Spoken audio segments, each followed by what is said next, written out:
E aí, gente, tudo bem com vocês? Meu nome é Leonardo e esse aqui é o Recuse a Pílula Vermelha, um canal pra gente falar das nossas masculinidades de uma maneira um pouquinho menos tóxica. Capítulo de hoje do livro Macho Racional, na continuação do desenvolvimento do que significa o alfa. Hoje a gente vai falar sobre o alfa contextual, o alfa dentro de um contexto. Então, não é necessariamente o alfa que se desenvolveu, não é necessariamente o alfa natural, é o alfa que está inserido dentro de um contexto de alfa. Situações específicas que fazem com que aquele cara seja um alfa do ponto de vista aí da galera red pilada, da galera aí da manosfera. Eu nunca vou cansar de falar esse termo, a manosfera. No começo desse capítulo, o Rolo fala sobre um cara chamado James Hooker. James Hooker era um cara de 41 anos que ele era professor em uma universidade ali, em uma escola e tal. E o que aconteceu? Esse cara ele tinha uma esposa e tinha 3 filhos. Ele abandonou a esposa e os 3 filhos pra ficar com uma menininha, uma garota de 18 anos. E aí gerou comoção. A galera ficou, meu Deus, como é que pode? Como é que pode esse cara abandonar a família pra ficar com essa menininha de 18 anos e tal? Opiniões contrárias, né, à atitude do James Hooker, mas na manosfera, né, no conjunto de blogs lá, né, começou a gerar um debate.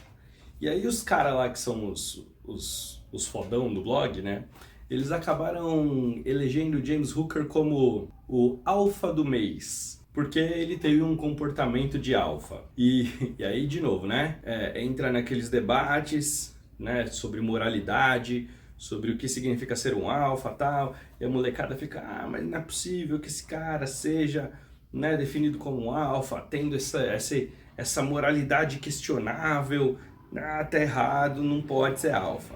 Mas, de qualquer forma, ele foi eleito como o alfa do mês.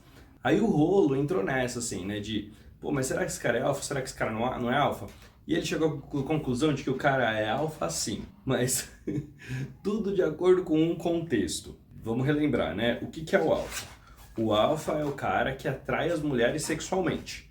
Então as mulheres olham pra ele e se sentem atraídas fisicamente. Esse cara é um alfa, né? Tem as características de atração de curto prazo, né? As mulheres enxergam nesse cara um cara para procriar, um cara que tem bons genes. O James Hooker, ele conhecia essa menina mais ou menos desde os 14 anos de idade, ela era aluna dele. E aí ele foi dando aula para ela ali, foi urubuzando a menina até completar 18, e aí quando completou 18, virou mulher, né? Aí foi lá e se relacionou com ela.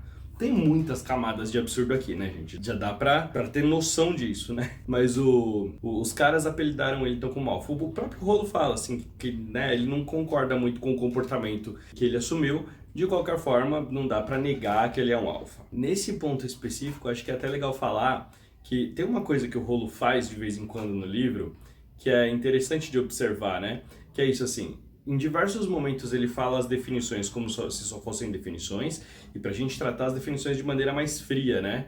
Mas aí ele vai lá mais pra frente e começa a fazer comentários, né? Então, o beta mais cabaço, né? Tipo, beta na verdade, em teoria, é só o cara pelo qual a mulher se sente atraída porque dá segurança pra ela, né? Material, emocional, enfim. Né? E aí, mais pra frente ele vai tratando os betas como se fossem lixões, assim, né? Então, diferente da definição inicial que ele colocou, mas tá tudo bem.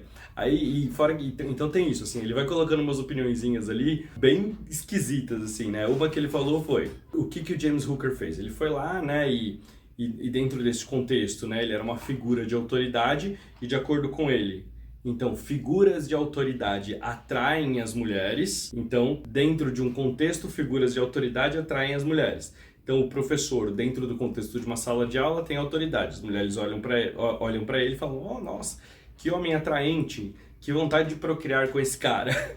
Ou, por exemplo, um policial com roupa de policial, tem uma figura de autoridade. As mulheres, oh meu Deus, esse cara tem autoridade, quero transar com ele.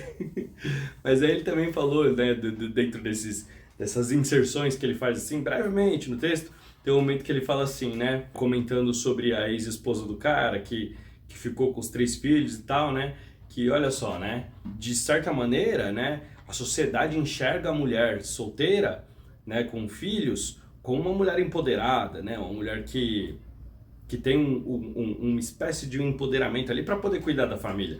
Mas depois, né, quando faltar a influência do homem, vão falar que falta figura paterna, né? Então, tipo, é muito doido isso, né? De novo, quer dizer, as mulheres, elas não podem ter muita escolha, né? Porque se ela fica com o cara porque se sente atraída fisicamente é porque ela deseja o alfa, mas ela é hipergâmica, então ela vai acabar traindo esse cara, vai abandonar ele para poder ficar com o beta que dá mais segurança material, psicológica para ela. Mas aí também, se ela não se sente atraída pelo beta, ela vai trair ele com um alfa, porque, né, é tesão físico. Então, para as mulheres é uma coisa condenável. Ela tá tentando atrair os homens inocentes ali para o campo dela para suprir as necessidades hipergâmicas dela. Mas o homem que abandona a família porque quer ficar com a menina mais nova, é o alfa do mês. Beleza, né? Então, voltando pro que ele tava falando. Então o Hooker, ele é um alfa contextual. Ele falou também que na cabeça do Hooker deve fazer super sentido o que ele fez. Né, que é uma espécie de uma síndrome do cavaleiro branco, que quer salvar a mocinha, trazer para debaixo da asa dele para ele poder cuidar de maneira patriarcal e também, né, enfim, desenvolver-se ao lado dela. E aí ele fala que isso prova que o Hooker, ele é na verdade um grande beta. Né? Então, embora dentro do contexto de sala de aula ele seja um alfa contextual, né, fora da sala de aula, querendo assumir a figura do Cavaleiro Branco, ele é um beta simplório, né? Um betinha que tá querendo conexão com ela ali, que quando ela se der conta disso, né, porque ela vai fazer cheat tests, né, lembra? Que as mulheres fazem cheat tests para ver até onde que o homem vai, para ela poder exercer a hipergamia dela. Né? Então ela vai fazer cheat tests, vai ver que ele vai falhar e ela vai começar a atrair ele, não vai ter jeito. Então na cabeça do rolo é assim que as coisas vão funcionar de agora em diante. Outra coisa que eles falaram lá na Manosfera é que é o seguinte, assim, então tem esse contexto, né, que faz com que o beta seja alfa, enfim, né, o alfa contextual. Né? E para você se desenvolver, né, dentro de contextos, né, porque ainda assim, né, de qualquer forma, para esses caras é desejável ser alfa, mesmo que dentro de um contexto. Aí dá para você ser alfa no contexto e fora do contexto. Para isso as mulheres, de acordo com os caras, pelo amor de Deus, gente, disclaimer que eu faço todo vídeo, eu não concordo com isso. É o que os caras estão falando, né? Daqui a pouco a gente vai lá e coloca uma crítica nossa aqui no meio do rolê. Mas então, o que eles falam é, maximize as suas forças e diminua as suas fraquezas dentro do que você já sabe se propor a fazer. Então, cara, se você é um cara que tem dom para tocar música, se desenvolve na música, que aí você vai criar uma aura em torno de você que vai atrair as outras mulheres.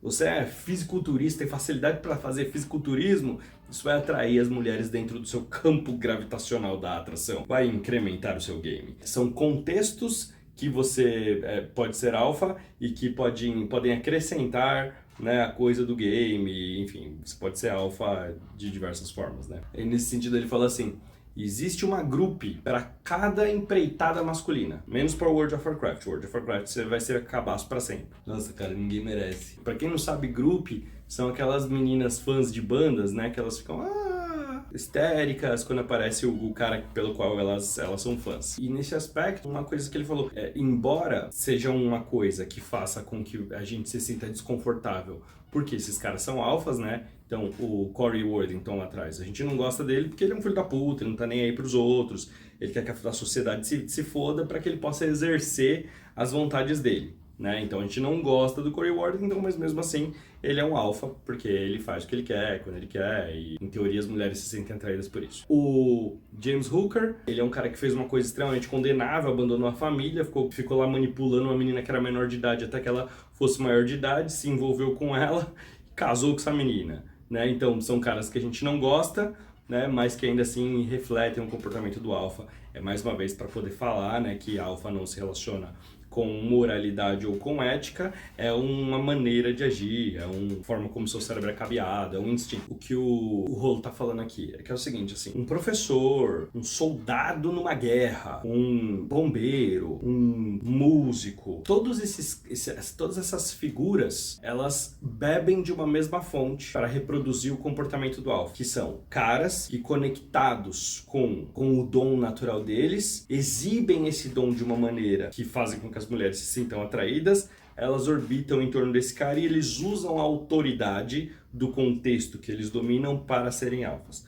Não é que necessariamente eles são na vida, mas, né, da maneira como eles se colocam dentro daquele contexto, eles acabam sendo alfas. Ele termina o episódio falando assim, né, a natureza pode enganar, né, então, pô, dentro do contexto o cara é alfa, a menina vai lá, se envolve com ele, descobre que ele não é, ela vai de qualquer forma trair ele, porque ele termina com essa frase, gente, bom, enfim. O conceito em si já é cagado, mas ele fala: hipergamia é uma dama cruel. Ai, ai. Cara, vamos lá, né? Eu acho que basicamente o que ele tá falando é de gosto e de fetiche, talvez. Vamos de novo, a mesma frase. Vai ficando repetitivo às vezes o conteúdo, mas enfim, é a mesma frase. Pessoas diferentes se atraem por contextos diferentes. É super comum a gente ver uma mulher que se atrai por um cara que tá vestido de bombeiro, né, ou de policial, enfim, uma figura de autoridade que de alguma forma provoque atração. Isso necessariamente vai atrair todas as mulheres? Não. Quer dizer que se você desenvolver alguma coisa que você tem dom, você vai ser mais atraente. Cara, eu acho que é legal, né? Ver um cara tocando guitarra, solando, regaçando, é da hora ver o talento daquela pessoa. Seja um cara, seja uma mina, né? Existem pessoas que são mais atraentes dentro de um contexto porque elas fazem bem, sim, porque, é alfa.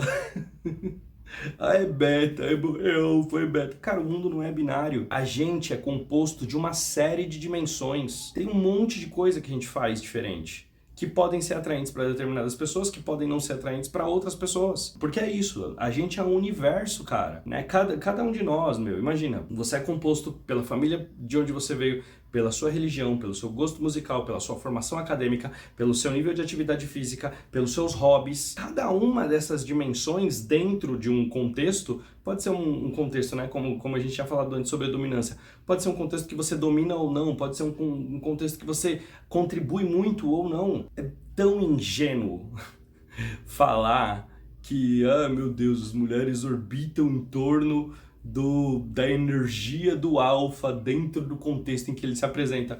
Pode ser que sim, pode ser que seja extremamente atraente alguma coisa que aquele cara faz porque ele é alfa. Não necessariamente, não, na verdade não, né? É porque é uma dimensão que é legal de se expor, de se exibir, porque as pessoas são um universo, porque as pessoas são compostas de muitas coisas, algumas delas atraentes, outras não, para pessoas diferentes. Ai, dá um cansaço, cara, essa coisa do alfa, de uma espécie de uma obsessão, né? Em que momentos que o cara exibe, em que momentos que o cara não exibe. Cara, na boa, velho, com certeza não é toda mulher que se sente atraída por um cara que tá em uma posição de poder. E deve ter bastante mulher que é atraída por caras em posições de poder. Ai, até porque significados também batem de maneira diferente para cada uma das pessoas. Às vezes, dependendo do grupo social, olhar para um cara fardado é alguma coisa que inspira medo e não tesão. Bom, de qualquer forma, fechamos o capítulo básico. Agora, você que viu toda a playlist crítica Red Pill básico, você já sabe o que significa ser um Red Pill. Você já sabe de fato o que embasa a Red Pillada, né? Com o passar do tempo, agora eu vou abrindo uma playlist para cada novo capítulo, criando novas críticas, trazendo novas discussões. Eu vou fazer também mais um último vídeo sobre esse capítulo, fazendo um catadão de tudo que a gente viu aí, tudo que deu para entender, quais são as minhas conclusões a respeito. Valeu, gente. Que jornada, hein, gente? Valeu. Tamo junto, um abraço.